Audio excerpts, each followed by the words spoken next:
खबर दोपहर बुलेटिन में आप सभी का स्वागत करती हूं। आइए खबर दोपहर की जो खबरें हैं उन पर नजर डालेंगे, लेकिन उससे पहले आपको देश दुनिया में क्या कुछ चल रहा है उस पर नजर डलवाते हैं। महिला आरक्षण 3 संशोधन बिल लोकसभा में हुए पेश। अखिलेश बोले मुस्लिम महिलाओं को भी आरक्षण मिले। गृह मंत्री अमित शाह ने कहा आप उन्हें सारे अपने टिकट दे दीजिए। तो शाह ने यह भी कहा कि मुस्लिमों को धर्म के आधार पर आरक्षण गैर संवैधानिक है। वही गलत जानकारी वाले फास्टैग ब्लैकलिस्ट होंगे। एनएचआई ने बैंकों को व्हीकल रजिस्ट्रेशन नंबर वेरीफाई करने के दिए आदेश। पहले खत्म की थी केवाईबी प्रोसेस।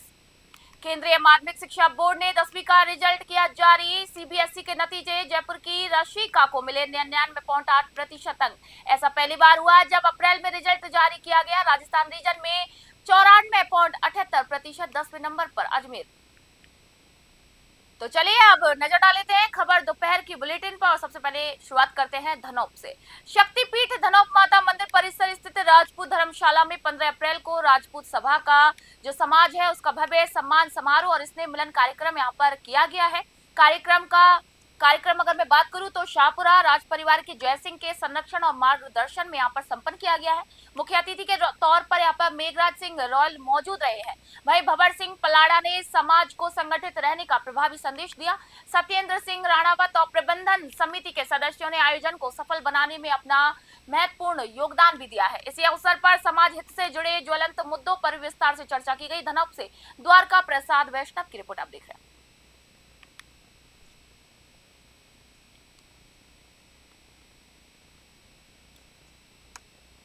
खबर कपासन से। मेवाड़ के प्रख्यात धार्मिक स्थल शनि महाराज आली में वैशाखी अमावस्या के अवसर पर आयोजित इस होने वाले 3 दिवसीय वार्षिक मेले का विधि विधान से पूजा अर्चना के साथ भव्य शुभारंभ किया है।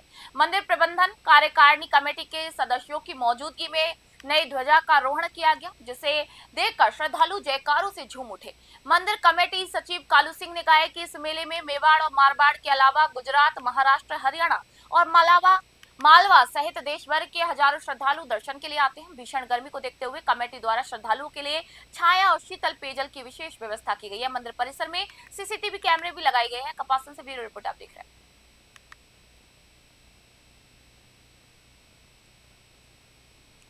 खबर मांडलगढ़ से। मूसलाधार बारिश में क्षतिग्रस्त हुआ मांडलगढ़ क्षेत्र का आकोला बनास नदी का पुल आज भी प्रशासन की अनदेखी और लापरवाही की कहानी को बयां करता है। हैरानी की बात यह है कि निर्माण के नाम पर करीब 200 मीटर हिस्से को तो तोड़ दिया गया, लेकिन अब तक केवल 20 मीटर के एक तरफ के हिस्से में ही दीवार का निर्माण हो सका है। मार्च माह से जो कार्य था वो पूरी तरीके से बंद है, जबकि मानसून शुरू होने में केवल 2 महीने का समय शेष है। 4 महीने की देरी से शुरू हुआ पुल निर्माण का कार्य पूरी तरीके से ठप पड़ा है, जिससे कि आने वाले मानसून सत्र में दर्जनों गांव का संपर्क कटने का खतरा पैदा हो गया है। ग्रामीणों ने उग्र आंदोलन की यहाँ पर चेतावनी दी है। मांडलगढ़ से रामलाल जाट की रिपोर्ट आप देख रहे हैं।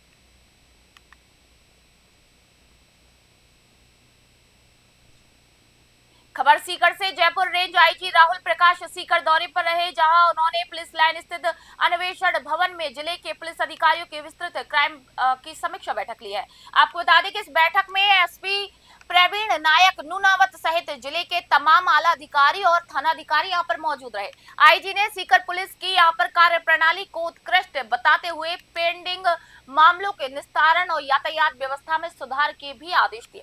एजुकेशन सिटी में बढ़ते नशे पर कड़ा रुख अपनाते हुए आईजी ने कहा है कि अगले 2 से 3 महीनों में सीकर को पूरी तरीके से नशा मुक्त बनाया जाएगा। धमकी देने वाले बदमाशों के स्थानीय नेटवर्क को लगभग ध्वस्त कर दिया गया है। मुख्य बदमाशों के खिलाफ एजीटीएफ के माध्यम से लुकआउट नोटिस जारी किए जा रहे हैं। सीकर से दुर्गा सिंह कुमावत की खास रिपोर्ट आप देख रहे हैं। सीकर में क्राइम मीटिंग ली है, किस बात को लेकर किन मुद्दों पर चर्चा हुई?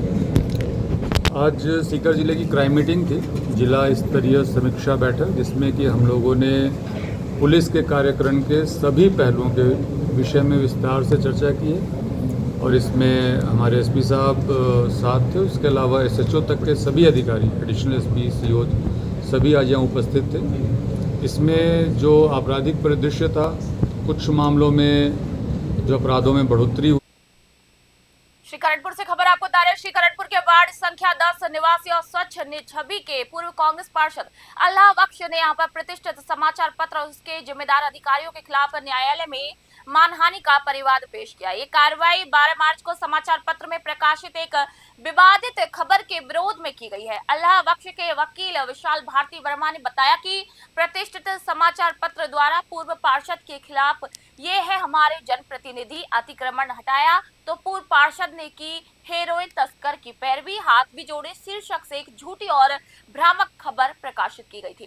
पूर्व पार्षद का कहना है कि पत्रकार ओम शर्मा द्वारा बिना तथ्यों की जांच किए गए ये खबर प्रकाशित करवाना, जिससे कि उनकी वर्षों की जो ईमानदारी थी और सामाजिक प्रतिष्ठा थी उसको गहरा आघात पहुंचा।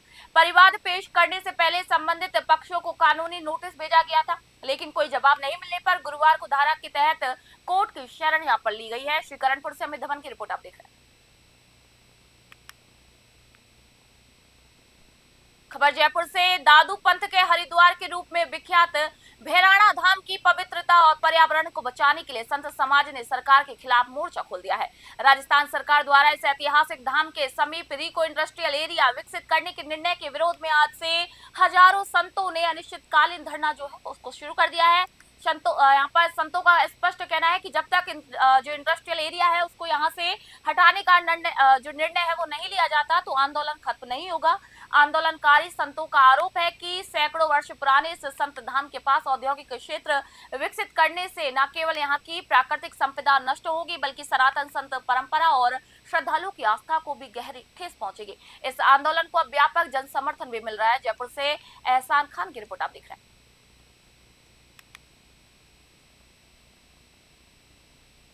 दांतारामगढ़ से खबर आपको बता रहे, सीकर जिले के दांतारामगढ़ क्षेत्र के करड़ मगरा में गुरुवार तड़के जमीनी विवाद ने हिंसक रूप ले लिया। यहां पर अवैध कब्जे की नियत से आए करीब 20 महिला और पुरुषों ने शिवजी राम नामक व्यक्ति की मारपीट कर और गला दबाकर बेरहमी से हत्या कर दी। घटना के बाद से पूरे क्षेत्र में तनाव का माहौल है। परिजनों का आरोप है कि इस जमीन को लेकर लंबे समय से विवाद चल रहा था और पुलिस थाने में पहले से 2 मुकदमे दर्ज थे।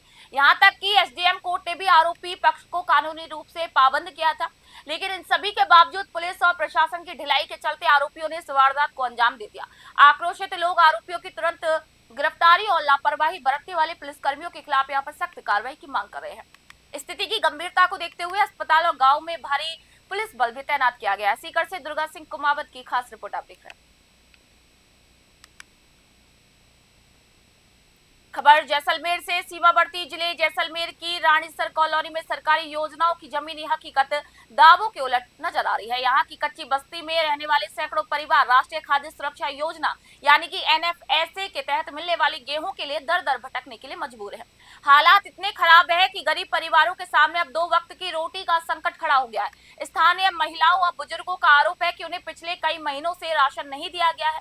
जब वे स्थानीय डीलर के पास जाते हैं तो उन्हें स्टॉक खत्म होने की बात कहकर लौटा दिया जाता है। जैसलमेर से महेंद्र सिंह की ग्राउंड रिपोर्ट आप देख रहे हैं।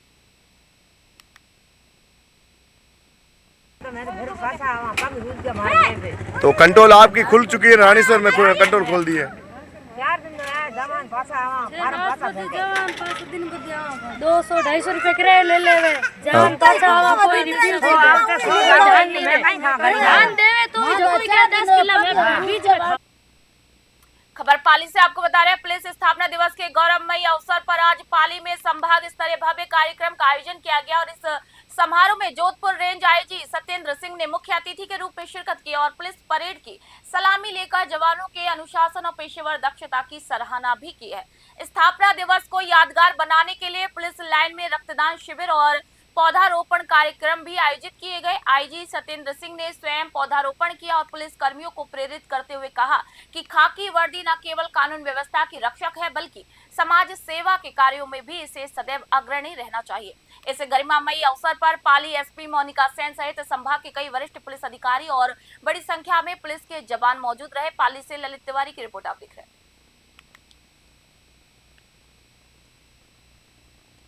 खबर बौली से आपको बता रहे, सवाई माधोपुर जिले के बौली थाना क्षेत्र के ढाणी टोरडा में बुधवार देर रात अज्ञात बदमाश ने एक बुजुर्ग को निशाना बनाते हुए लूट की वारदात को अंजाम दे दिया। बदमाश बुजुर्ग के कान से सोने के गहने और नकदी छीनकर यहां पर फरार हो गए। आरोपी ने पहले प्रभुलाल की जेब से करीब 2000 रुपए नगद निकाले और फिर उसके कानों में पहनी सोने की मुरक्कियां तोड़कर ले भागे, जिनकी कीमत करीब 1.50 से 2 लाख रुपए की बताई जा रही है। घटनास्थल पर आरोपी के जूते के निशान भी मिले हैं, जिनसे पुलिस को यहां पर सुराग मिलने की उम्मीद जताई जा रही है। पीड़ित पक्ष की ओर से रघुवीर गुर्जर ने बौली थाने में रिपोर्ट यहां पर दर्ज कराई है। पुलिस ने मामला दर्ज कर जांच एसआई मुरारी लाल को यहां पर सौंप दी। आपको बता दें कि यहां पर घटना की जो वारदात थी उसके खिलाफ मामला दर्ज किया गया है और जो जांच है एसआई मुरारी लाल को यहाँ पर सौंप दी गई है और आगे की जो कार्रवाई है वो की जा रही है। बौली से दीपक गिरी की खास रिपोर्ट आपको बता रहे हैं। हाँ। के घर का बाण अच्छा। अब मन तो वो कान पकड़े हाँ। और बगता ही दिखा। फिर बैठे आया मैं तो मन तो मुंडो कर लियो और वो भागते ही दिखे मन। फिर आपके कान में क्या था? मुर्गियाँ थी जो ले गया और 2000 रुपये काट लेके खुले। विजयनगर से आपको खबर बता रहे 77वें राजस्थान पुलिस स्थापना दिवस 2026 के उपलक्ष्य में ब्यावर में आयोजित जिला स्तरीय समारोह उत्साह और सम्मान के साथ संपन्न हुआ है। इसे गौरवमयी अवसर पर जहां पुलिस के जवानों के शौर्य को नमन किया गया, वहीं पुलिस और आमजन के बीच सेतु का कार्य करने वाले नागरिकों को भी सम्मानित किया गया। समारोह के दौरान विजयनगर पुलिस थाने से जुड़े पुलिस मित्र सदीक मोहम्मद को उनकी उत्कृष्ट सेवा और सामाजिक जिम्मेदारी के लिए जिला स्तर पर सम्मानित किया गया। सदीक मोहम्मद ने विभिन्न अवसरों पर अपने साहस और सतर्कता का परिचय देते हुए पुलिस प्रशासन का सहयोग किया है, जिसके लिए उन्हें मंच पर प्रशस्ति पत्र प्रदान कर गौरवान्वित भी किया गया। कार्यक्रम को संबोधित करते हुए वरिष्ठ पुलिस अधिकारियों ने कहा कि पुलिस मित्रों का सहयोग कानून व्यवस्था बनाए रखने और अपराधों पर नियंत्रण पाने में महत्वपूर्ण भूमिका निभाता है। सदीक मोहम्मद जैसे सजग नागरिकों का सम्मान समाज में एक सकारात्मक संदेश देता है और अन्य युवाओं को भी सामाजिक जिम्मेदारी निभाने के लिए प्रेरित करता है। विजयनगर से गौरव व्यास की खास रिपोर्ट आप देख रहे हैं। खबर रेवदर से सिरोही जिले के रेवदर क्षेत्र में रॉयल्टी कर्मचारियों की गुंडागर्दी का एक सनसनीखेज मामला सामने आया। यहां पर बीच सड़क पर एक ट्रैक्टर चालक और उसके साथी के साथ बेरहमी से मारपीट की गई, जिसका वीडियो अब सोशल मीडिया पर तेजी से वायरल हो गया है। घटना के बाद से स्थानीय लोगों में भारी रोष भी व्याप्त है। हालांकि न्यूज 21 वायरल वीडियो की यहां पर पुष्टि नहीं करता है। हमलावरों ने न केवल चालक बल्कि उसके साथी कानाराम के साथ भी अभद्र व्यवहार और मारपीट की है। आरोप है कि दबंगों ने ट्रैक्टर की चाबी और मोबाइल छीन लिया और पीड़ित को जाति सूचक शब्दों से अपमानित कर डराया धमकाया भी है। आपको बता दें कि वायरल वीडियो में साफ तौर से देखा जा सकता है कि कुछ लोग हाईवे पर डंडे लहराते हुए सरेआम कानून की धज्जियां उड़ाते हुए नजर आ रहे हैं। पीड़ित की रिपोर्ट पर रेवदर पुलिस ने यहाँ पर मामला दर्ज कर जांच तो शुरू कर दी है, लेकिन घटना के कई घंटे बीत जाने और पुख्ता वीडियो साक्ष्य होने के बावजूद भी अब तक एक भी आरोपी की गिरफ्तारी यहाँ पर नहीं हुई है। रेवदर से रमेश माली की स्पेशल रिपोर्ट आप देख रहे हैं। खबर डीडवाना से। डीडवाना में पुलिस थानाधिकारी द्वारा एक अधिवक्ता के साथ किए गए कथित दुर्व्यवहार का मामला अब गर्माता हुआ जा रहा। थानाधिकारी पर कार्रवाई न होने और जिला पुलिस अधीक्षक एसपी के उपेक्षित रवैये से नाराज जिला बार संघ के अधिवक्ताओं ने आज न्यायिक कार्य का पूर्ण बहिष्कार कर दिया।